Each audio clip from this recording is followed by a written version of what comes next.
Hello everyone, ये class PGT के लिए मोस्ट इम्पॉर्टेंट है और जो भी सोशियोलॉजी से संबंधित एग्ज़ाम है उसके लिए भी महत्वपूर्ण क्लास होने वाली है। तो आइए क्लास को शुरू करते हैं। प्रश्न 1 है, मॉर्गन ने परिवार के विकास के कितने स्तरों का उल्लेख किया है? ऑप्शन है ए 4, बी 5, सी 6 और डी 7। तो इसका राइट आंसर होगा बी 5। मॉर्गन ने परिवार के विकास को 5 स्तरों में विभाजित किया है। पहला है रक्त संबंधी परिवार, दूसरा है समूह परिवार, तीसरा है सिंडेस्मियन परिवार, चौथा है पितृसत्तात्मक परिवार और पांचवा एक विवाही परिवार। तो इसका राइट आंसर बी हो जाएगा। प्रश्न 2, गोल गधेड़ों नामक लोक नृत्य निम्न में से किस जनजाति से संबंधित है? थारू, नागा, कुकी, भील। तो इसका राइट आंसर हो जाएगा भील। परिवीक्षा विवाह का उत्तम उदाहरण गुजरात की भील जनजाति में पाया जाता है। ये जो भील जनजाति है आपके एमपी और गुजरात से संबंधित होते हैं। उनमें होली के अवसर पर गोल गधेड़ों नामक एक लोक नृत्य होता है। उस स्थान पर खंबे या पेड़ पर कुछ नारियल बांध दिया जाता है। यहाँ उपस्थित जो लड़कियाँ होती हैं उसके चारों ओर घेरा बनाकर नाचती हैं और जो लड़का इन लड़कियों को घेरा तोड़कर पेड़ या खंबे बंधे गुड़ पर नारियल तब तक पहुंचने में सफल होता है, उसे नृत्यत युवतियों से किसी भी को भी अपनी पत्नी बनाने का अधिकार प्राप्त हो जाता है। तो यह लोक नृत्य जो है भील जनजाति से संबंधित है। राइट आंसर डी होगा। प्रश्न 3, संरचनावाद किससे संबंधित है? ए मैलिनोव्स्की, बी मर्टन, सी लेवी स्ट्रॉस, डी पार्सन्स। तो संरचनावाद लेवी स्ट्रॉस से संबंधित है, तो इसका आंसर सी हो जाएगा, लेवी स्ट्रॉस। प्रश्न संख्या 4,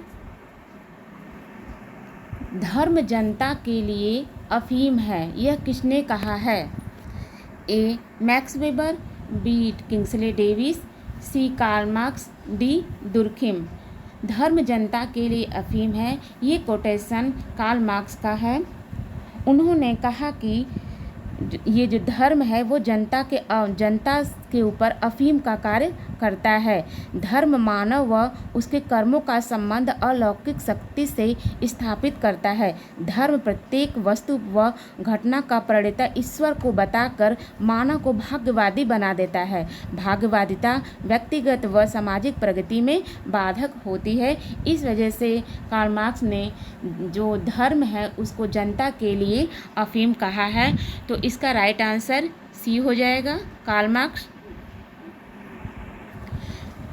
प्रश्न संख्या 5, सांस्कृतिक विलंबना का अर्थ है? ए परंपरा एवं आधुनिकता के मध्य अंतराल, पूर्व एवं पश्चिम के बीच अंतराल, सी होगा संस्कृति एवं सभ्यता के बीच अंतराल, डी भौतिक तथा अभौतिक संस्कृति के बीच अंतराल। यहाँ मिस्टेक से भौतिक हो गया है, आपका यहाँ अभौतिक संस्कृति के मध्य अंतराल होगा। तो इसका राइट आंसर डी हो जाएगा। सांस्कृतिक विलंबना का परिभाषा जो है सर्वप्रथम अकबर ने सन 1922 ईस्वी में प्रकाशित अपनी प्रसिद्ध पुस्तक सोशल चेंज में किया।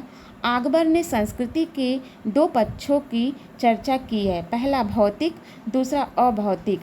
संस्कृति के भौतिक पक्ष में अभौतिक पक्ष की अपेक्षा तीव्र गति से परिवर्तन होता है। परिणाम स्वरूप परिवर्तन की दौड़ में संस्कृति का अभौतिक पक्ष भौतिक पक्ष से पिछड़ जाता है। इन दोनों संस्कृतियों के बीच उत्पन्न इस पिछड़न की स्थिति को ही अकबर ने सांस्कृतिक विलंबना या सांस्कृतिक पिछड़न के नाम से इंगित किया है। तो इसका राइट आंसर डी हो जाएगा। प्रश्न 6, सामाजिक विकास की अवधारणा का प्रतिपादन किसने किया? प्रश्न है, सामाजिक उद्विकास की अवधारणा का प्रतिपादन सर्वप्रथम किसने किया? तो आपका ऑप्शन है A Auguste Comte, B Herbert Spencer, C Emile Durkheim और डी लेस्टर सी वार्ड। तो सामाजिक उद्विकास की अवधारणा का प्रतिपादन सर्वप्रथम हर्बर्ट स्पेंसर ने किया है। उद्विकास की अवधारणा का सर्वप्रथम प्रयोग वैज्ञानिक चार्ल्स डार्विन ने सन 1859 में जीवों के विकास को समझाने के लिए किया था। सामाजिक विज्ञानों के क्षेत्र में इस अवधारणा का सर्वप्रथम प्रयोगकर्ता हर्बर्ट स्पेंसर रहे हैं। स्पेंसर के अनुसार उद्विकास पदार्थ का एकीकरण तथा गति का अपव्यय है। इस प्रक्रिया में पदार्थ का निश्चित एवं असंबद्ध समानता से निश्चित और विभिन्नता की ओर अग्रसर होता है। तो यह अवधारणा हर्बर्ट स्पेंसर का है। प्रश्न 7, एक बच्चे का विद्यालय से खिसक जाना क्या कहलाता है? ए किशोर अपराध, बी अनुपस्थितता, सी पलायनशीलता, डी आवारागर्दी। तो एक बच्चे का विद्यालय से खिसक जाना पलायनशीलता कहलाता है। इसका राइट आंसर सी होगा, पलायनशीलता।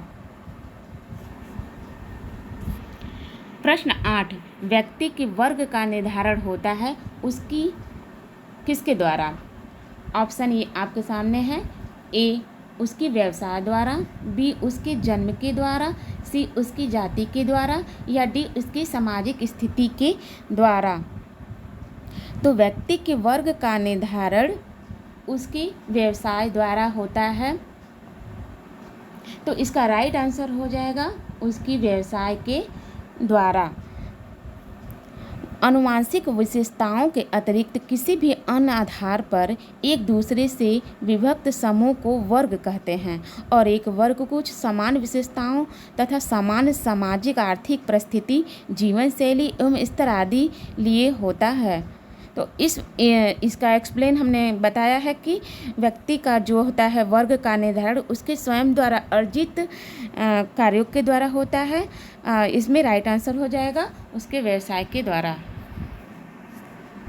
प्रश्न 9, किस वेद में सर्वप्रथम वर्णों की उत्पत्ति का उल्लेख किया गया है? ऑप्शन है ए यजुर्वेद, बी सामवेद, सी ऋग्वेद, डी इनमें से कोई नहीं। तो सर्वप्रथम वर्णों की उत्पत्ति का उल्लेख ऋग्वेद में किया गया है। राइट आंसर ऋग्वेद हो जाएगा। वर्ण हिंदू सामाजिक संगठन की एक प्रमुख अवधारणा है। इस शब्द का सर्वप्रथम प्रयोग ऋग्वेद में किया गया जिसका रचना काल लगभग 400 ईस्वी पूर्व माना जाता है। प्रश्न 10, ये आज का लास्ट क्वेश्चन है। रेंटियर वर्ग की अवधारणा किसने प्रतिपादित किया है? तो ऑप्शन है कार्ल मार्क्स, बी स्पेंसर, सी दुर्खिम, डी पैरेटो। तो रेंटियर वर्ग की अवधारणा का प्रतिपादन पैरेटो ने किया है। तो इसका राइट आंसर हो जाएगा पैरेटो। पैरेटो ने आर्थिक क्षेत्र में 2 वर्गों का उल्लेख किया है। पहला सट्टेबाज और दूसरा निश्चित आय वाला वर्ग। पहले वर्ग के सदस्यों का आय बिल्कुल अनिश्चित होता है, कभी कम तो कभी ज़्यादा, जो सट्टेबाज होता है। पर जो कुछ भी इस वर्ग को लोग कमाते हैं वो अपनी बुद्धिमत्ता के बल पर कमाते हैं। तो बुद्धिमत्ता के बल पर किस वर्ग के लोग कमाते हैं? सट्टेबाज वर्ग के लोग। इसके विपरीत दूसरे वर्ग की आय निश्चित या लगभग निश्चित होती है क्योंकि यह सट्टेबाजी की भांति अनुमान पर निर्भर नहीं होता है। रेंटियर वर्ग की अवधारणा पैरेटो ने दी है। तो इन्होंने जो आर्थिक क्षेत्र है उसको 2 भागों में विभाजित किया। तो इसका राइट आंसर है पैरेटो। तो आज का ये आपको क्वेश्चन कैसा लगा?